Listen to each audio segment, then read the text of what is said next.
Hey, what's going on? It's me, and I got a video review today, and I'm really pumped up about it. I have Generations Drift. Sweet! Had them for a while, and I'm just now looking at them again, and it's like, wow, okay, I've got to go on, and I've got to talk about this guy. Everyone else has talked about him. I got to talk about him because I did something a little different with mine. Not a major change, but a little add-on. All right, so Drift. All about Drift. Sweet freaking car. He is I don't have one with me prepared right now, but I was gonna say he's sweet car. He's a little bit bigger than your basic deluxe figure, which I'm still okay with. He's a sweet looking little, drift car. Um, Little Asian symbol. I don't know if it's Japanese or Chinese. I would assume Japanese, but I don't know, and for sake of insulting, I'm just going to say I don't know. Correct me if someone knows what it is, then by all means, do tell me what these symbols are. Um, nifty little car. He's just really sweet. He's sleek. Love the hood. The rims are nice. Tires look good. Here's the underside. See where his signature weapon is at. We will get to that. You don't see his face.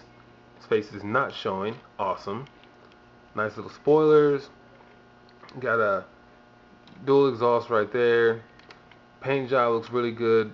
There's no can't see out the rear windshield, but that's fine. But you can see into the front windshield and throughout the side windows, and the headlights are also see-through. Sorry for the extra glare, but as far as rolling, very nice. Rolls very easily. And aside from this floor, I can actually get him to drift a little bit, but it's this floor. I don't want to really scratch up his wheels too much doing that.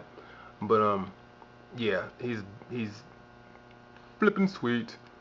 So now I shall transform him into his drifty greatness, right? So how I go about it first, because it's actually my biggest pet peeve when I transform, because I always get flustered with it, is the doors. I'll do the doors first. Just open them up a little bit, like that, and kind of pull them down just a tad bit. Not too much, but just a little. And then that makes way for the legs to be separated. And then you can get to that. And right here, what we'll do is we'll take the sword out for now. And then I put my finger right up in here and kind of just wiggle it apart so it comes off right in there. And the hood flips over on top of itself. Right, I saw that well. Wait. Okay, there we go. And that gives way for his face. Boom. And then I'll spread the doors out. Take the back of the car and pull them down. Give you some legs and flip them out and position them. And then right here, where the doors were, or the seats were, I'm sorry, you're gonna bend it in and fold it. Because right here, it flips. So then you flip it down, and then it kind of sits in place. Then you do it again with this one. Right in, and there we go. So we got them standing now, and then we can bring the doors down. Right, we'll get to that part. Arms. Right here, take the wheel, pull it down, and there's an arm right there, and flip it down. Get those doors out of the way. And again, grab the tire, and then flip it down again. Got yourself some arms. Windshield, folds in to right here. There's a little peg hole right there, and peg, and you just flop it in, and it goes into place like so. And now we get to the doors. Right here, you got this little sword. Flip it out, and fold the windshield in, and then do the same thing on the other side, and flip those in. And then you can do those however you want. I mean, drift is the samurai, so I mean you can have them positioned like that if you want, or like that. It's all personal preference. I usually just alternate back and forth whichever mood I'm in. I mean, you can even have them just wide open if you want to, but we'll just, for now, we'll just go with that. And there he is in his robot mode and his sword. Now my camera, you can't really see it too well, but he has Cybertronian engravings right along the sides on the sword. Hopefully when I get a new camera, I'll be able to make it so you can see these better with that. Or actually my other camera, not really a new camera, my other one. And he can hold his sword, of course. He can double clutch it like that. Oh wait, there we go. There we go. So you can like really just, you can hold it. Oh, and he's really posable too. We're gonna get to that too, because I have some. It's really cool. So storing the sword, as you saw, it's on the back. And what I found out from another reviewer, forgive me that I can't remember your name. Oh, it was Imgo. It was Imgo's review, and that's where I saw that. And right here on the back, it's a little tab. You can pull that out, and it makes it so the sword has more of a positioning. Of course, it folds in rather easily. Bear with me, bear with me. There we go. You can see it makes it easier, so it's not just all pressed up against his back. Alright, so that's cool. And also, he's got his short tails. You can hold those like that. Flexibility. Feet move a little bit. They're but waist doesn't move, but the legs have a swivel right there, and they're also on ball joints, and the knees bend. Both of them do.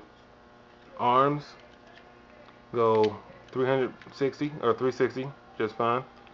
The wrist goes 360 and also goes inward like that.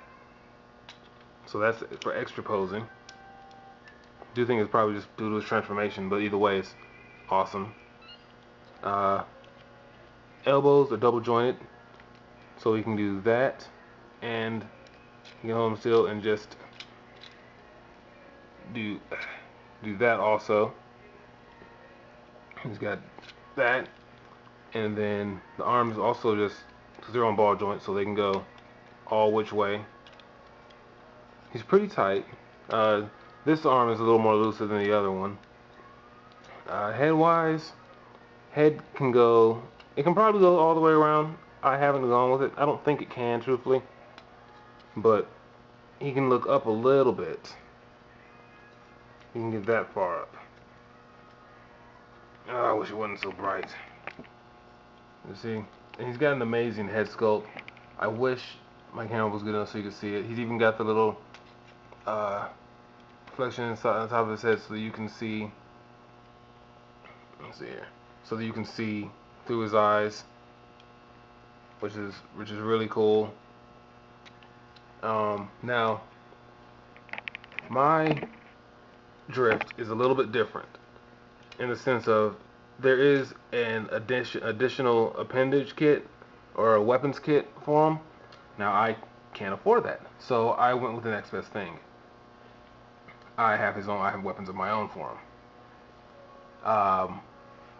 He has this, which is nothing more than a Power Rangers sword, and he also has this, which I don't even know what this sword is. I just know that it came with a bunch of toys junk that I got, a bunch of extra parts, and I really liked it. And then I saw a drift, and I'm like, hey, this might work. So he's got 2 extra weapons. So we will take these out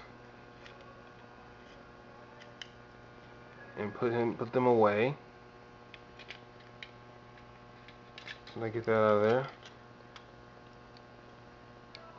like that. And then he can hold this sword. I've got to actually tend to wiggle it in there a little bit.